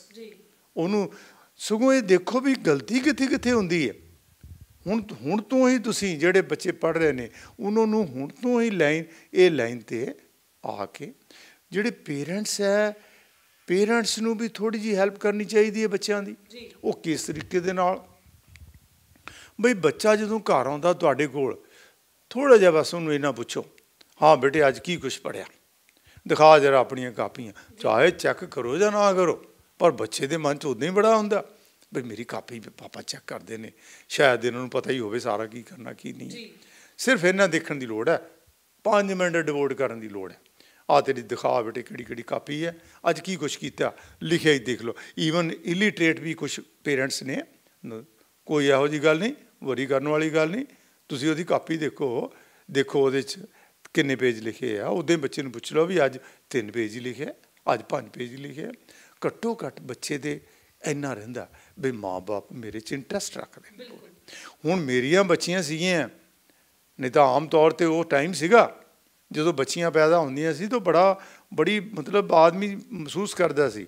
ਪਰ ਪਹਿਲੇ ਦਿਨ ਤੋਂ ਹੀ ਮੈਂ ਆਪਣੀਆਂ ਬੱਚੀਆਂ ਨੂੰ ਉਹ ਕੁਆਲਿਟੀ ਉਹਨਾਂ 'ਚ ਇਨਕਲਕੇਟ ਕੀਤੀ, ਭਰੀ, ਉਹ ਕੁਆਲਿਟੀ ਭਰੀ ਕਿ ਬੱਚੇ ਗੱਜ ਗੱਜ ਕੇ, ਹੁਣ ਦੋਨੋਂ ਮੇਰੀਆਂ ਬੇਟੀਆਂ ਚੀਫ ਜੁਡੀਸ਼ੀਅਲ ਮੈਜਿਸਟ੍ਰੇਟਸ ਨੇ ਜੀ, ਔਰ ਪੂਰੀ ਅਥਾਰਟੀ ਦੇ ਨਾਲ ਕੰਮ ਕਰਦੀਆਂ ਜੀ। ਤੋ ਬਾਕੀ ਜਿਹੜੇ ਮੇਰੇ ਬੱਚੇ ਨੇ 28 ਬੱਚੇ ਜੱਜ ਬਣੇ ਨੇ, ਜੇ ਕਿਤੇ ਉਹਨਾਂ ਨੂੰ ਵੀ ਤੁਸੀਂ ਦੇਖੋ, ਉਹਨਾਂ ਦੇ ਸਾਰਾ ਕੁਛ ਜਵਾਨੀ ਯਾਦ ਹੁੰਦਾ ਜੀ। ਕਿਉਂਕਿ ਕੋਈ ਵੀ ਚੀਜ਼ ਯਾਦ ਕਰਨ ਲਈ ਦੇਖੋ ਇਹਦੇ ਵਿੱਚ ਜਦੋਂ ਜੱਜ ਬਣਨਾ ਕਰੈਮਿੰਗ ਪਾਵਰ ਆਪਣੀ ਬਿਲਡ ਅਪ ਕਰਨੀ ਪੈਣੀ ਹੈ ਜੀ। ਕਿਉਂਕਿ ਬਹੁਤ ਚੀਜ਼ਾਂ ਦੇਖੋ, ਇੱਕ ਬੱਚਿਓ ਇੱਥੇ ਮੇਰੀ ਗੱਲ ਤੁਸੀਂ ਧਿਆਨ ਨਾਲ ਸੁਣੋ, ਜਦੋਂ ਬਚਪਨ 'ਚ ਤੁਹਾਨੂੰ ਟੇਬਲ ਯਾਦ ਕਰਾਏ ਹੋਏ ਨੇ, ਅਸੀਂ ਪੰਜਾਬੀ 'ਚ ਪਹਾੜੇ ਕਹਿੰਦੇ ਹਾਂ, ਪਹਾੜੇ ਯਾਦ ਕਰਾਏ ਹੋਏ ਨੇ, 1 ਦੂਣੀ ਦੂਣੀ, 2 ਦੂਣੀ 4, 3 ਦੂਣੀ 6, ਉਹ ਅੱਜ ਤੱਕ ਨਹੀਂ ਸਾਨੂੰ ਭੁੱਲੇ। ਆ ਮੇਰੀ ਏਜ ਜਿਹੜੀ ਇਸ ਵੇਲੇ 68 ਤੋਂ ਅਬਵ ਹੈ, ਉਹ ਬਚਪਨ ਦੇ ਜਿਹੜੇ ਪਹਾੜੇ ਸੀਗੇ ਉਹ ਨਹੀਂ ਮੈਂ ਭੁੱਲਿਆ ਹਾਲਾਂ ਤੱਕ। ਤੋ ਆਹੀ ਚੀਜ਼ ਬੱਚਿਓ ਹੁਣ ਹੈ, ਜੇ ਤੁਸੀਂ ਉਸ ਤਰੀਕੇ ਨਾਲ ਕਿਤੇ ਲਾਅ ਵੀ ਕ੍ਰਾਈਮ ਕਰ ਜਾਓ, ਜਿਹੜਾ ਲਾਅ ਦੇ ਪੁਆਇੰਟ ਹੈ, ਜਿੰਨਾ ਕਾਨੂੰਨ ਹੈ, ਜੇ ਤੁਸੀਂ ਪੜ੍ਹ ਕੇ ਉਹਨੂੰ ਕ੍ਰਾਈਮ ਕਰ ਜਾਓ, ਸਾਰੀ ਜ਼ਿੰਦਗੀ ਤੁਹਾਨੂੰ ਨਹੀਂ ਭੁੱਲਣਗੇ। ਜਿਹੜੇ ਬੱਚੇ ਮੇਰੇ ਕੋਲ ਆਏ ਨੇ ਉਹਨਾਂ ਦੀਆਂ ਮੈਂ ਕਾਪੀਆਂ ਇਹੋ ਜਿਹੀਆਂ ਬਣਾਈਆਂ, ਉਹ ਕਾਪੀਆਂ ਸਾਰੀ ਉਮਰ ਮੇਰੇ ਕੋਲ ਬੱਚੇ ਜਿਹੜੇ ਜੱਜ ਲੱਗੇ ਨੇ ਉਹ ਵੀ ਦੱਸਦੇ ਨੇ, ਕਹਿੰਦੇ ਜੀ ਉਦੋਂ ਦੀਆਂ ਕਾਪੀਆਂ ਜਿਹੜੀਆਂ ਬਣਾਈਆਂ ਹੁਣ ਵੀ ਸਾਡੇ ਕੰਮ ਆਉਂਦੀਆਂ। ਕਈ ਵਾਰੀ ਮਨ 'ਚ ਪ੍ਰੋਬਲਮ ਇਹੋ ਜਿਹੀ ਆ ਜਾਂਦੀ, ਅਸੀਂ ਫਟ ਕਾਪੀ ਖੋਲ੍ਹ ਕੇ ਤਾਂ ਤੁਹਾਡੇ ਉਹ ਪੁਰਾਣਾ ਨੋਟ ਦੇਖੀ ਦਾ, ਪੁਰਾਣੇ ਵੀ ਨੋਟ ਆਪਣੇ ਹੱਥ ਨਾਲ ਲਿਖੇ ਹੋਏ ਨੇ। ਕਿਉਂਕਿ ਕੁਛ ਬੱਚੇ ਇਹ ਹੁੰਦੇ ਨੇ ਬਈ ਜੀ ਸਾਨੂੰ ਕੋਈ ਨੋਟਸ ਦੇ ਦਿਓ, ਅੱਛਾ ਇਹੋ ਜਿਹੇ ਨੋਟਸ ਜਿਹੜੇ ਰੈਡੀਮੇਡ ਨੇ ਉਹ ਬੱਚੇ ਕਿਸੇ ਕੋਈ ਇਸ ਕਾਰਨਰ 'ਚ ਪਿਆ, ਕੋਈ ਦੂਜੇ ਕਾਰਨਰ 'ਚ ਪਿਆ, ਉਹਨਾਂ ਵੱਲ ਦੇਖਣ ਨੂੰ ਧਿਆਨ ਨਹੀਂ ਕਰਦੇ, ਕਦੇ ਦੇਖਦੇ ਵੀ ਨਹੀਂ। ਅਤੇ ਜਿਹੜੀ ਬੱਚੇ ਨੇ ਕਾਪੀ ਖੁਦ ਬਣਾਈ ਹੋਈ ਹੈ, ਉਹ ਬੱਚੇ ਦਾ ਪਰਮਾਨੈਂਟ ਰਿਕਾਰਡ ਹੈ, ਉਹ ਬੱਚੇ ਦੀ ਹੈਲਪ ਕਰਨੀ ਹੈ, ਉਹਨੇ ਸਾਰੀ ਉਮਰ ਬੱਚੇ ਨੇ ਉਹਨੂੰ ਸੰਭਾਲ ਕੇ ਰੱਖਣਾ। ਮੇਰੇ ਕੋਲ ਬੜੇ ਬੱਚੇ ਨੇ, ਉਹਨਾਂ ਨੇ ਕਾਪੀਆਂ ਇੰਨੀਆਂ ਅੱਛੀਆਂ ਸੰਭਾਲ ਕੇ ਰੱਖੀਆਂ, ਪ੍ਰੋਪਰਲੀ ਬਾਈਂਡ ਕਰਕੇ। ਮੈਂ ਬੜਾ ਖੁਸ਼ ਹੁੰਦਾ ਉਹਨਾਂ ਨੂੰ, ਬੜਾ ਰਿਲਿਸ਼ ਕਰਦਾ ਉਹਨੂੰ ਦੇਖ ਕੇ ਵੀ ਮੇਰੇ ਬੱਚੇ ਨੇ ਕਿੰਨੀ ਮਿਹਨਤ ਕੀਤੀ ਹੋਈ। ਤੋ ਇਸ ਕਦਰ ਨਵੇਂ ਬੱਚੇ ਜਿਹੜੇ ਮਿਹਨਤ ਕਰਨ ਤੇ ਤਦ ਕੇ ਕਾਮਯਾਬ ਹੋ ਸਕਦੇ। ਸੋ ਸਰ ਕਿੰਨੇ ਤੁਹਾਡੇ ਸਟੂਡੈਂਟਸ ਨੇ ਜਿਹੜੇ ਇਸ ਟਾਈਮ ਤੇ ਐਜ਼ ਅ ਪਬਲਿਕ ਪ੍ਰੋਸੀਕਿਊਟਰ ਵੀ ਕੰਮ ਕਰ ਰਹੇ ਨੇ? ਦੇਖੋ ਮੇਰੇ ਕੋਲ ਹੁਣ ਟੋਟਲ ਬੱਚੇ ਜਿਹੜੇ ਨੇ 35 ਤਾਂ ਜੱਜ ਬਣ ਚੁੱਕੇ ਨੇ, ਤੋਂ 20 ਬੱਚੇ ਨੇ ਮੇਰੇ ਕੋਲ ਪਬਲਿਕ ਪ੍ਰੋਸੀਕਿਊਟਰ ਹੈ, ਜਿਹੜੇ ਪਬਲਿਕ ਪ੍ਰੋਸੀਕਿਊਟਰ ਬਣੇ ਹੋਏ ਨੇ। ਆਮ ਤੌਰ 'ਤੇ ਜਦੋਂ ਬੱਚੇ ਆਉਂਦੇ ਨੇ ਨਾ, ਉਹ ਬੱਚਿਆਂ 'ਚ ਕੌਨਫੀਡੈਂਸ ਨਹੀਂ ਹੁੰਦਾ, LLB ਕਰਕੇ ਆਉਂਦੇ ਨੇ ਵੀ ਕੌਨਫੀਡੈਂਸ ਨਹੀਂ ਹੁੰਦਾ ਬਈ ਸਰ ਪਤਾ ਨਹੀਂ ਅਸੀਂ ਫਿਰ ਪਾਸ ਹੋਵਾਂਗੇ ਜਾਂ ਨਾ ਹੋਵਾਂਗੇ। ਉਹਨਾਂ ਨੂੰ ਇਹ ਕਹੀਦਾ ਵੀ ਤੁਸੀਂ ਆਪਣਾ ਜਿਹੜਾ ਡਿਟਰਮੀਨੇਸ਼ਨ ਹੈ ਪੋਜ਼ੀਟਿਵ ਰੱਖਣਾ, ਬਈ ਮੈਂ ਇਹ ਕਰਨਾ ਔਰ ਹਰ ਹਾਲਤ ਦੇ ਵਿੱਚ ਕਰਨਾ, ਅਤੇ ਨਾ ਵਾਲੀ ਕੋਈ ਦੂਜੇ ਪਾਸੇ ਜਾਣਾ ਹੀ ਨਹੀਂ। ਤੁਸੀਂ ਤਿਆਰੀ ਇਸ ਤਰੀਕੇ ਦੇ ਨਾਲ ਕਰਨੀ ਹੈ ਕਿ ਤੁਸੀਂ ਹਰ ਹਾਲਤ 'ਚ ਪਾਸ ਕਰਨਾ। ਹੁਣ ਮੇਰੇ ਕੋਲ ਇੱਕ ਬੱਚਾ ਬਿਲਕੁਲ ਬਲਾਈਂਡ, ਜਿਹਨੂੰ ਨਜ਼ਰ ਹੀ ਨਹੀਂ ਆਉਂਦਾ, ਉਹ ਲਾਅ ਕਰ ਲਈ ਉਹਨੇ। ਲਾਅ ਕਰਕੇ ਮੇਰੇ ਕੋਲ ਜਦੋਂ ਆਇਆ ਤਾਂ ਮੈਨੂੰ ਬੜੀ ਖੁਸ਼ੀ ਹੋਈ ਉਸ ਬੱਚੇ ਨੂੰ ਰਿਸੀਵ ਕਰਕੇ। ਉਸ ਬੱਚੇ ਨੇ ਇੰਨੀ ਕੰਸੈਂਟਰੇਸ਼ਨ ਨਾਲ ਸਾਰੀਆਂ ਚੀਜ਼ਾਂ ਸਮਝੀਆਂ। ਤੁਸੀਂ ਦੇਖੋ ਕਿ ਬਲਾਈਂਡ ਬੱਚਾ ਜਿਹੜਾ ਚੱਲ ਨਹੀਂ ਸਕਦਾ, ਉਹਦੇ ਡੈਡੀ ਰੋਜ਼ ਲੈ ਕੇ ਆਉਂਦੇ ਰਹੇ ਮੇਰੇ ਕੋਲ। 1 ਸਾਲ ਬੱਚੇ ਨੇ ਮੇਰੇ ਕੋਲ ਆਇਆ। ਅੱਜ ਕੱਲ੍ਹ ਬੱਚਾ ਸਰਕਾਰੀ ਵਕੀਲ ਬਣਿਆ ਹੋਇਆ, ਸਰਕਾਰੀ ਵਕੀਲ ਬਣ ਕੇ ਜਲੰਧਰ ਲੱਗਾ ਹੋਇਆ, ਜਲੰਧਰ ਸਰਕਾਰ ਦੇ ਵੱਲੋਂ। ਹੁਣ ਉਹ ਸਰਕਾਰੀ ਮੁਲਾਜ਼ਮ ਹੈ, ਯੋਗੇਸ਼ ਜੋਸ਼ੀ, ਫਗਵਾੜੇ ਨੂੰ ਬਿਲੋਂਗ ਕਰਦਾ। ਉਹ ਰੋਜ਼ ਉਹਦੇ ਫਾਦਰ ਇੱਥੇ ਛੱਡ ਕੇ ਜਾਂਦੇ ਨੇ, ਔਰ ਉਹਦਾ ਆਰਟ ਆਪਾਂ ਤਾਂ ਬਾਕੀ ਬੱਚੇ ਤਾਂ ਕਾਪੀਆਂ 'ਤੇ ਸਾਰਾ ਕੁਝ ਲਿਖ ਲੈਂਦੇ ਨੇ, ਅਤੇ ਮੋਬਾਈਲ ਨੇ ਬੜੀ ਉਹਦੀ ਹੈਲਪ ਕੀਤੀ ਹੈ। ਮੋਬਾਈਲ ਦੇ ਰਾਹੀਂ ਸਾਰਾ ਕੁਛ ਉਹ ਜਾਣਦਾ, ਸਾਰਾ ਕੁਛ ਸਿੱਖਦਾ। ਤੋ ਇਸ ਤਰੀਕੇ ਦੇ ਨਾਲ ਬੱਚੇ ਜਿਹੜੇ ਨੇ ਆਪਣਾ ਪ੍ਰੋਪਰਲੀ ਕੰਮ ਕਰ ਰਹੇ ਨੇ ਸਾਰੇ। ਸੋ ਸਰ ਕਿਵੇਂ ਦੀ ਉਸ ਟਾਈਮ 'ਤੇ ਫੀਲਿੰਗ ਹੁੰਦੀ ਹੈ ਜਦੋਂ ਤੁਹਾਡੇ ਸਟੂਡੈਂਟਸ ਜਿਹੜੇ ਨੇ ਪਾਸ ਆਊਟ ਹੁੰਦੇ ਨੇ, ਜੱਜ ਬਣਦੇ ਨੇ? ਕਿਵੇਂ ਉਸ ਟਾਈਮ 'ਤੇ ਤੁਹਾਡੇ ਮਨ ਦੇ ਵਿੱਚ ਕਿੱਦਾਂ ਦੀਆਂ ਫੀਲਿੰਗਸ ਹੁੰਦੀਆਂ ਨੇ ਉਸ ਟਾਈਮ? ਹਾਂ, ਤੁਸੀਂ ਮੈਨੂੰ ਇਮੋਸ਼ਨਲ ਕਰ ਦਿੱਤਾ ਹੁਣੇ, ਕਿਉਂਕਿ ਜਿਹੜਾ ਵੀ ਬੱਚੇ ਨੂੰ ਮੈਂ ਪੜ੍ਹਾਇਆ ਹੁੰਦਾ, ਮੈਂ ਬੱਚਿਆਂ ਨੂੰ ਸਟੂਡੈਂਟ ਦੇ ਤੌਰ 'ਤੇ ਨਹੀਂ ਲੈਂਦਾ, ਆਪਣੇ ਬੱਚੇ ਦੇ ਤੌਰ 'ਤੇ ਲੈਂਦਾ। ਕੁਛ ਬੱਚੇ ਮੇਰੇ ਕੋਲ ਸਵਾਲ ਕਰਦੇ ਨੇ, ਕਈ ਵਾਰੀ ਰੋਜ਼ ਦੇ ਡੇਲੀ ਪਤਾ ਨਹੀਂ ਕਿੰਨੇ ਸਵਾਲ ਕਰਦੇ ਨੇ। ਔਰ ਮੈਂ ਕਦੇ ਵੀ ਬੱਚੇ ਨੂੰ ਇਹ ਨਹੀਂ ਕਿਹਾ ਵੀ ਬੇਟੇ ਨਹੀਂ ਆਹ ਸਵਾਲ ਇੱਦਾਂ ਦਾ ਨਹੀਂ, ਇਹੋ ਜਿਹਾ ਸਵਾਲ ਨਹੀਂ ਹੋਣਾ। ਨਾ, ਜਿਹੜਾ ਬੱਚੇ ਦੇ ਮਨ 'ਚ ਸਵਾਲ ਆਇਆ ਮੈਂ ਇਸ ਤਰ੍ਹਾਂ ਲੈਂਦਾ ਵੀ ਇਹੀ ਸਵਾਲ ਜੇ ਐਗਜ਼ਾਮੀਨਰ ਦੇ ਮਨ 'ਚ ਆ ਗਿਆ ਤਾਂ ਮੈਂ ਬੱਚੇ ਨੂੰ ਜਵਾਬ ਦਿਆਂ ਪ੍ਰੋਪਰਲੀ। ਤਾਂ ਜਦੋਂ ਬੱਚਿਆਂ ਦਾ ਰਿਜ਼ਲਟ ਆਉਂਦਾ ਤਾਂ ਮੈਂ ਆਪਣੇ ਸਮਝਦਾ ਵੀ ਮੇਰੇ ਦੋ ਲੜਕੇ ਜਿਹੜੇ ਮਤਲਬ ਉਹ ਪਾਸ ਹੋ ਗਏ, ਮੇਰੀਆਂ 3 ਲੜਕੀਆਂ ਹੋਰ ਪਾਸ ਹੋ ਗਈਆਂ, ਮੇਰੇ 6 ਬੱਚੇ ਇਸ ਵਾਰੀ ਬਣ ਗਏ। ਤਾਂ ਮੇਰੇ 35 ਬੱਚੇ ਜਿਹੜੇ ਨੇ ਜੱਜਾਂ ਦੀਆਂ ਕੁਰਸੀਆਂ 'ਤੇ ਬੈਠੇ ਨੇ, ਕਿਉਂਕਿ ਮੈਂ ਉਹਨਾਂ ਨੂੰ ਬੱਚਿਆਂ ਦੀ ਤਰ੍ਹਾਂ ਖੁਦ ਸਟੱਡੀ ਕਰਾਈ ਹੋਈ ਹੈ। ਜੋ ਬੱਚਿਆਂ ਦੀ ਮੈਂ ਸਟੱਡੀ ਕਰਾਈ ਹੋਈ ਹੈ, ਆਪਣੇ ਬੱਚਿਆਂ ਨੂੰ ਜੋ ਮੈਂ ਸਟੱਡੀ ਕਰਾਈ ਹੈ ਉਹ ਹੀ ਮੈਂ ਉਹਨਾਂ ਨੂੰ ਸਟੱਡੀ ਕਰਾਈ ਹੈ। ਉਹਨਾਂ ਨੂੰ ਸਾਰੀ ਲਿਬਰਟੀ ਦਿੱਤੀ ਹੋਈ ਸੀ ਬਈ ਜਿਹੜਾ ਵੀ ਬੱਚੇ ਮਨ 'ਚ ਕੁਐਸਚਨ ਆਉਂਦਾ ਉਹਨੂੰ ਮਨ 'ਚ ਨਹੀਂ ਰੱਖਣਾ, ਆਪਣੇ ਮਨ 'ਚ ਐਂਬੀਗੁਇਟੀ ਨਹੀਂ ਰੱਖਣੀ, ਡਾਊਟ ਨਹੀਂ ਰੱਖਣੀ, ਸ਼ੱਕ ਨਾ ਮਨ 'ਚ ਰਹੇ, ਉਹ ਕਲੀਅਰ ਕਰਕੇ ਜਾਣੀ। ਹਰ ਸ਼ੱਕ ਉਹਨਾਂ ਦੀ ਮੈਂ ਕਲੀਅਰ ਕਰਦਾ। ਲਾਅ ਦੇ ਜਿੰਨੇ ਕੌਨਸੈਪਟ ਹੈ ਸਾਰੇ ਲਾਅ ਦੇ ਕੌਨਸੈਪਟ ਉਹਨਾਂ ਨੂੰ ਸਮਝਾਉਣੇ ਨੇ। ਫਿਰ ਉਹਨਾਂ ਨੂੰ ਇਹ ਸਮਝਾਉਣਾ ਵੀ ਹਾਈ ਕੋਰਟ ਨੇ ਕਿੱਦਾਂ ਫੈਸਲੇ ਕੀਤੇ ਨੇ, ਤਾਂ ਸੁਪਰੀਮ ਕੋਰਟ ਕਿੱਦਾਂ ਫਿਰ ਉਹਨਾਂ ਦੇ ਫੈਸਲੇ ਕਈ ਵਾਰੀ ਰੱਦ ਕਰ ਦਿੰਦੀ ਹੈ। ਸੁਪਰੀਮ ਕੋਰਟ ਕਿੱਦਾਂ ਆਪਣੇ ਫੈਸਲੇ ਕਈ ਵਾਰੀ ਪੁਰਾਣੇ ਜਿਹੜਾ ਉਹ ਚੇਂਜ ਕਰ ਲੈਂਦੀ ਹੈ, ਉਹ ਵਿਊ ਕਿੱਦਾਂ ਚੇਂਜ ਕਰਦੇ ਆ। ਤਾਂ ਸਾਰੇ ਸਬਜੈਕਟ 26 ਦੇ 26 ਸਬਜੈਕਟ ਦੇਖੋ, ਕੌਂਸਟੀਟਿਊਸ਼ਨ ਮੈਂ ਉਹਨਾਂ ਨੂੰ ਕਰਾਉਣਾ, IPC ਮੈਂ ਕਰਾਉਣੀ, CRPC ਮੈਂ ਕਰਾਉਣੀ, CPC ਮੈਂ ਕਰਾਉਣਾ, ਐਵੀਡੈਂਸ ਐਕਟ ਮੈਂ ਕਰਾਉਣਾ, ਕੌਂਟਰੈਕਟ ਐਕਟ ਕਰਾਉਣਾ, ਲਿਮਿਟੇਸ਼ਨ ਐਕਟ, ਜਿੰਨੇ ਸਾਰਾ ਸਿਲੇਬਸ ਹੈ ਉਹ ਸਾਰਾ ਮੈਂ ਖੁਦ ਕਰਾਉਣਾ। ਕਈ ਵਾਰੀ ਮੈਨੂੰ ਸਾਰੇ ਪੁੱਛਦੇ, ਮੇਰੇ ਆਪਣੇ ਜੱਜ ਜਿਹੜੇ ਕੁਲੀਗ ਆ ਉਹ ਪੁੱਛਦੇ ਨੇ ਬਈ 26 ਟੌਪਿਕ ਤਾਂ ਪੜ੍ਹਾਉਣੇ ਬਹੁਤ ਟਫ ਹੈ, ਇੱਦਾਂ ਕਿੱਦਾਂ, ਮਤਲਬ ਇੱਦਾਂ ਤੁਸੀਂ ਕਿੱਦਾਂ ਕਰਦੇ ਹੋ। ਮੈਂ ਕਿਹਾ ਜੀ ਜਦੋਂ ਅਸੀਂ ਆਹ ਜਿਹੜੇ ਸਾਡੇ ਛੋਟੇ ਬੱਚੇ ਨੇ ਲਾਅ ਜਿਹੜੇ ਕਰਕੇ ਆਏ ਨੇ, ਜੇ ਇਹਨਾਂ ਦੇ ਕੋਲੋਂ ਅਸੀਂ ਆਸ ਰੱਖਦੇ ਹਾਂ ਬਈ 26 ਟੌਪਿਕ ਇਹਨਾਂ ਨੂੰ ਜ਼ੁਬਾਨੀ ਯਾਦ ਹੋਣੇ ਚਾਹੀਦੇ ਨੇ, ਤਾਂ ਮੈਨੂੰ ਕਿਉਂ ਨਹੀਂ ਹੋਣੇ ਚਾਹੀਦੇ। ਮੈਂ ਉਹਨਾਂ ਦਾ ਟੀਚਰ ਹਾਂ, ਮੈਨੂੰ ਤਾਂ ਉਹਨਾਂ ਤੋਂ ਜ਼ਿਆਦਾ ਆਉਣਾ ਚਾਹੀਦਾ। ਤਾਂ ਇਸ ਕਰਕੇ 26 ਦੇ 26 ਟੌਪਿਕ ਮੇਰੇ ਫਿੰਗਰ ਸਟਿਪਸ 'ਤੇ ਨੇ, ਤਾਂ ਉਹ ਹੀ 26 ਟੌਪਿਕ ਜਿਹੜੇ ਨੇ ਸਾਰੇ ਮੈਂ ਉਹਨਾਂ ਦੇ ਫਿੰਗਰ ਸਟਿਪਸ 'ਤੇ ਲਿਆਉਂਦਾ। ਜੇ ਕਿਤੇ ਕਿਸੇ ਮੇਰੇ ਬੱਚੇ ਨੂੰ ਤੁਸੀਂ ਦੇਖੋ ਉੱਥੇ ਸਟੇਜ 'ਤੇ ਆ ਕੇ ਬੋਲਦਿਆਂ ਨੂੰ 5-5 ਮਿੰਟ ਫਟਾਫਟ ਤੋਤੇ ਵਾਂਗੂ ਇੰਨਾ ਬੋਲਣਗੇ, ਤੁਸੀਂ ਵੀ ਸਰਪ੍ਰਾਈਜ਼ ਹੋਵੋਗੇ ਵੀ ਇੱਦਾਂ ਇਹਨੂੰ ਯਾਦ ਕਿੱਦਾਂ ਕਰ ਲਿਆ। ਜਦੋਂ ਮੇਰੇ ਕੋਲ ਬੱਚੇ ਆਉਂਦੇ ਨੇ ਡਿਫੀਕਲਟੀ ਆਉਂਦੀ ਉਹਨਾਂ ਨੂੰ ਯਾਦ ਕਰਨ 'ਚ, ਕਰੈਮ ਕਰਨ 'ਚ, ਫਿਰ ਉਹਨਾਂ ਨੂੰ ਤਰੀਕੇ ਦੱਸੀਦੇ ਨੇ ਬਈ ਬੇਟੇ ਇਹ ਮੇਰੀ ਜਿਹੜੇ ਬੱਚੇ ਹੁਣ ਕਰ ਰਹੇ ਨੇ ਨਾ ਇਸ ਵੇਲੇ ਲਾਅ, ਉਹਨਾਂ ਵਾਸਤੇ ਵੀ ਹੈ ਵੀ ਬੱਚਿਓ, ਜੇ ਤੁਸੀਂ ਕੋਈ ਚੀਜ਼ ਚਾਹੁੰਦੇ ਹੋ ਵੀ ਤੁਹਾਡੇ ਮਾਈਂਡ 'ਚ ਵਸੀ ਰਹੇ, ਕਰੈਮਿੰਗ ਹੋਵੇ, ਤੁਹਾਡੀ ਉਂਗਲਾਂ 'ਤੇ ਹੋਵੇ, ਫਿੰਗਰ ਸਟਿਪਸ 'ਤੇ ਹੋਵੇ, ਤਾਂ ਇੱਦਾਂ ਕਰੋ 5 ਟੌਪਿਕ ਲੈ ਲਓ, ਯਾਦ ਕਰੋ, ਯਾਦ ਕਰਕੇ ਉਹਨੂੰ ਲਿਖ ਕੇ ਦੇਖੋ ਔਰ ਉਹਨੂੰ ਦਿਨ ਦੇ ਵਿੱਚ 4-5 ਵਾਰੀ ਆਪਣੇ ਮਨ 'ਚ ਘੁਮਾਓ ਔਰ ਰੋਜ਼ 2-3 ਵਾਰੀ ਲਿਖੋ। ਜੇ ਲੱਗਦਾ ਵੀ ਮੈਨੂੰ ਯਾਦ ਨਹੀਂ ਹੋ ਰਿਹਾ, ਡੇਲੀ ਲਿਖਣਾ ਸ਼ੁਰੂ ਕਰ ਦਿਓ, 3-4 ਦਿਨਾਂ 'ਚ ਤੁਹਾਨੂੰ ਸਾਰੇ ਟੌਪਿਕ ਯਾਦ ਹੋ ਜਾਣਗੇ। ਪਰ ਬੱਚੇ ਜਿਹੜੇ ਨੇ ਹਨ ਉਹ ਲਿਖਣ ਤੋਂ ਗਰੇਜ਼ ਕਰਦੇ ਨੇ, ਉਹ ਨਾ ਗਰੇਜ਼ ਕਰੋ। ਕਿਉਂਕਿ ਦੇਖੋ ਬੱਚਿਓ, ਤੁਹਾਨੂੰ ਜਿਹੜੇ ਨੰਬਰ ਮਿਲਣੇ ਨੇ, ਹਾਈ ਕੋਰਟ ਨੇ ਜਿਹੜੇ ਨੰਬਰ ਦੇਣੇ ਨੇ, ਉਹ ਕਿਸੇ ਦੀ ਸ਼ਕਲ ਦੇਖ ਕੇ ਨਹੀਂ ਦੇਣੇ। ਉਹਨਾਂ ਨੂੰ ਇਹ ਨਹੀਂ ਪਤਾ ਵੀ ਇਹ ਲੜਕੀ ਹੈ ਜਾਂ ਲੜਕਾ ਹੈ, ਕੌਣ ਹੈ। ਉਹਨਾਂ ਨੇ ਤੁਹਾਡਾ ਹੈਂਡ ਰਾਈਟਿੰਗ ਦੇਖ ਕੇ ਦੇਖਣੇ ਨੇ। ਹੈਂਡ ਰਾਈਟਿੰਗ ਜੇ ਤੁਹਾਡਾ ਸਹੀ ਹੈ ਤਾਂ ਨੰਬਰ ਮਿਲਣੇ ਨੇ, ਤਾਂ ਜੇ ਹੈਂਡ ਰਾਈਟਿੰਗ ਤੁਹਾਡਾ ਪੜ੍ਹਿਆ ਹੀ ਨਹੀਂ ਜਾਂਦਾ ਤਾਂ ਫਿਰ ਨੰਬਰ ਕੋਈ ਨਹੀਂ ਦੇਵੇਗਾ। ਹੈਂਡ ਰਾਈਟਿੰਗ ਸੁਧਾਰਨ ਦਾ ਕਿਸੇ ਸਟੇਜ 'ਤੇ ਵੀ ਆਦਮੀ ਆਪਣੀ ਹੈਂਡ ਰਾਈਟਿੰਗ ਸੁਧਾਰ ਸਕਦਾ। ਜੇ ਕਿਸੇ ਵੀ ਬੱਚੇ ਦਾ ਹੈਂਡ ਰਾਈਟਿੰਗ ਵਿਗੜਿਆ ਹੋਇਆ, ਤਾਂ ਜੇ ਉਹ ਅੱਜ ਤੋਂ ਚਾਹੁੰਦਾ ਜੀ ਮੇਰਾ ਹੈਂਡ ਰਾਈਟਿੰਗ ਹੈ ਨਾ ਸੁੰਦਰ ਬਣ ਜਾਏ, ਤਾਂ ਬੇਟੇ ਮੈਂ ਤੁਹਾਨੂੰ ਇੱਕ ਫਾਰਮੂਲਾ ਦੱਸਦਾ ਕਿ ਡੇਲੀ ਜਿਹੜੀ ਨਿਊਜ਼ਪੇਪਰ ਆਉਂਦੀ ਹੈ, ਜੇ ਤੁਸੀਂ ਪੰਜਾਬੀ ਦਾ ਹੈ ਜਾਂ ਇੰਗਲਿਸ਼ ਦੀ ਹੈਗੀ ਹੈ, ਕਿਉਂਕਿ ਲਾਅ ਤਾਂ ਸਾਰਾ ਇੰਗਲਿਸ਼ 'ਚ ਹੈ, ਲਾਅ ਸਾਰਾ ਆਪਾਂ ਨੂੰ ਇੰਗਲਿਸ਼ 'ਚ ਕਰਨਾ ਪੈਣਾ। ਜਿੰਨਾ ਵੀ ਕੰਮ ਹੈ, ਹੁਣ ਹਾਈ ਕੋਰਟ ਨੇ ਜਿਹੜੇ ਵੀ ਸਵਾਲ ਪੁੱਛਣੇ ਨੇ ਇੰਗਲਿਸ਼ 'ਚ ਪੁੱਛਣੇ ਨੇ, ਤੁਹਾਨੂੰ ਜਵਾਬ ਇੰਗਲਿਸ਼ 'ਚ ਦੇਣੇ ਪੈਣੇ ਨੇ। ਉਹਦਾ ਕੀ ਕਰੋ, ਇੱਕ ਐਡੀਟੋਰੀਅਲ ਪੇਜ ਜਿਹੜਾ ਉਹਦੇ 'ਚ ਟ੍ਰਿਬਿਊਨ 'ਚ ਆਉਂਦਾ, ਡੇਲੀ ਉਹਦੀ ਨਕਲ ਮਾਰ ਕੇ ਲਿਖੋ ਔਰ ਇੰਨੀ ਅੱਛੀ ਲਿਖਾਈ ਬਣਾਓ ਕਿ ਇੱਕ ਬੱਚੇ ਨੂੰ ਖੜਾ ਕਰ ਲਓ 6ਵੀਂ ਕਲਾਸ 'ਚ ਜਿਹੜਾ ਪੜ੍ਹਦਾ, 7ਵੀਂ ਕਲਾਸ 'ਚ ਪੜ੍ਹਦਾ, 8ਵੀਂ 'ਚ ਪੜ੍ਹਦਾ, ਉਹਨੂੰ ਕਹੋ ਵੀ ਪੜ੍ਹ ਕੇ ਸੁਣਾਓ ਮੇਰਾ ਜੋ ਲਿਖਿਆ ਹੋਇਆ। ਜੇ ਤਾਂ ਉਹ ਪੜ੍ਹ ਗਿਆ ਬੱਚਾ, ਛੋਟਾ ਬੱਚਾ, ਤਾਂ ਫਿਰ ਇਹ ਸਮਝੋ ਵੀ ਬੇਟੇ ਤੁਹਾਡਾ ਹੈਂਡ ਰਾਈਟਿੰਗ ਠੀਕ ਹੈ।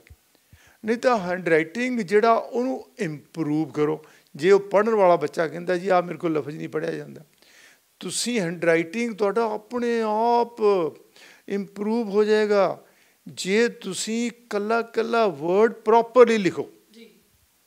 ਉਹਦੀ ਜਿਹੜੀ ਸਮॉल वर्ड है, बिग है, कैपिटल है, ਉਹਨੂੰ प्रॉपरली लिखो, ਜਿਹੜਾ खुद तुसी देखो बई हाँ आ सारी चीज़ पढ़ी जाएगी, वो हैंडराइटिंग ਤੁਹਾਡਾ अपने आप सुधर जाएगा। क्योंकि ਉਹਦੇ वास्ते सुधारन वास्ते ਤੁਹਾਨੂੰ डेली ਦੀ ਇਹ हैबिट बनानी पैनी है कि मैं रोज़ एक ਜਿਹੜਾ एडिटोरियल पेज है, एक पेज डेली लिखा। तुसी बेशक कुछ भी ना याद करो, याद करके लिखो, पर अज तो जे तुसी ये काम करना शुरू करता, ਜਿਹੜੇ बच्चे लॉ कर रहे हैं, जिदन उन्होंने लॉ कंप्लीट करती, उन्होंने हैंडराइटिंग एवरीबॉडी विल एप्रीशिएट, प्रशंसा करेगा भी ये हैंडराइटिंग होवे तो ऐसा हैंडराइटिंग। सो अपना कीमती समय देने लिए बहुत बहुत धन्यवाद जी। थैंक यू जी, सत श्री अकाल जी, बहुत अच्छा, थैंक यू। सो अज असी मुलाकात की है मिस्टर आलल चौहान होना दे नाल, जिन्हां ने 35 बच्चों को जज बनाता और इन्हां दे 20 बच्चे जिहड़े ने वो बतौर सरकारी वकील अज काम कर रहे हैं। सो इन्हां ने जो भी लॉ के स्टूडेंट्स लिए भी कुछ गाइडलाइनस, कुछ टिप्स जिहड़ियां दसियां ने। सो असीं आस करते हैं कि तुसीं सारे लॉ के जो स्टूडेंट्स भी देख रहे हैं सानू, उन्होंने जरूर अपनी लाइफ दे विच या अपनी स्टडी दे विच इंप्लीमेंट करोगे। सो दृढ़ निश्चय तुहाडा होना चाहिए, मंजिल तक तुसीं खुद ब खुद ही पहुँच जाते हो। सो अजिहियां होर शख्सियत तुहाडे रूबरू करवाते रहांगे। तद तक लिए जुड़े रहो साडे यूट्यूब चैनल ते फेसबुक पेज के नाल। कैमरामैन विजय के नाल मैं मनप्रीत कौर, जलंधर।